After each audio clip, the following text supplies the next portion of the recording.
4 मिरच्या मी धुवून घेतल्यात आणि त्या बारीक चिरायलोय. त्याच मापाच्या मी थोडी कोथिंबीर घेतली आणि दोन्ही मिळून मी त्याची पेस्ट करायला लागले, म्हणजे मिरचीचा ठेचा.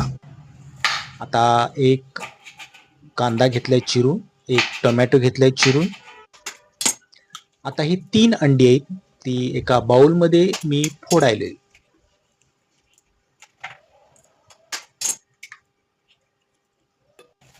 याच्यामध्ये कांदा घातलाय, याच्यामध्ये टोमॅटो घातलाय आणि ह्याच्यामध्ये मिरचीचा ठेचा घातलाय. मिरची विथ कोथिंबीर, थोडंसं मीठ घेतलंय आणि हे खूप फेटून घेतो, म्हणजे मिक्स व्हायला पाहिजे, एकजीव व्हायला पाहिजे.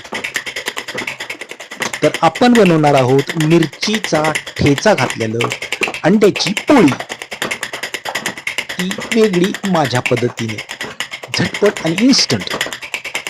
तर बघा कसं एकजीव आणि मिक्स करायला लागलो. आता गॅस पेटवलाय, त्याच्यावर मी तवा ठेवलाय आणि त्याच्यामध्ये एक पळी तेल घातले.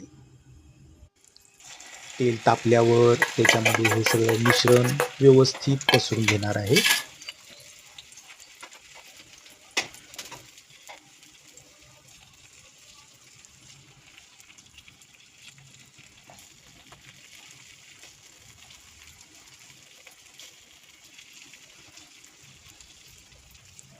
एक समान सगळं पसरून घेतलेलं आहे. आता ही आपली अंड्याची पोळी बघा, आता हिरवीगार अशी पोपटी कलरची मिरचीचा ठेचा घालून करत आहे. आता ह्याच्यावर मी झाकण ठेवणार आहे. झाकण ठेवल्यामुळं ते चांगलं फुलतंय.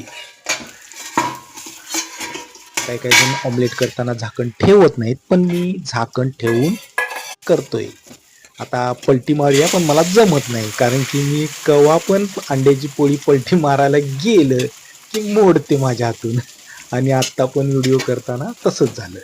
तर बघूया, आता परत झाकण ठेवूया पलटी करून. आता हे खालून पण शिजलेलं आहे. आता व्यवस्थित प्लेटमध्ये काढून घेऊया. झालं, मोडली. तर ताटाला लावलेले चपाती आणि पाणी प्यायला घेतले. आता ही बघा अंड्याची पोळी मस्त झालेली आहे मिरचीचा ठेचा घालून. ही जरा वेगळी आणि माझ्या पद्धतीची आहे. तर चला, आणि हे आहे आवळ्याचं लोणचं. मी काल बाजारातनं श्री सिद्धिविनायक यांचं आवळ्याचं लोणचं आणलं होतं. थंडीचे दिवस आहेत, आवळा खाऊया. थँक्यू.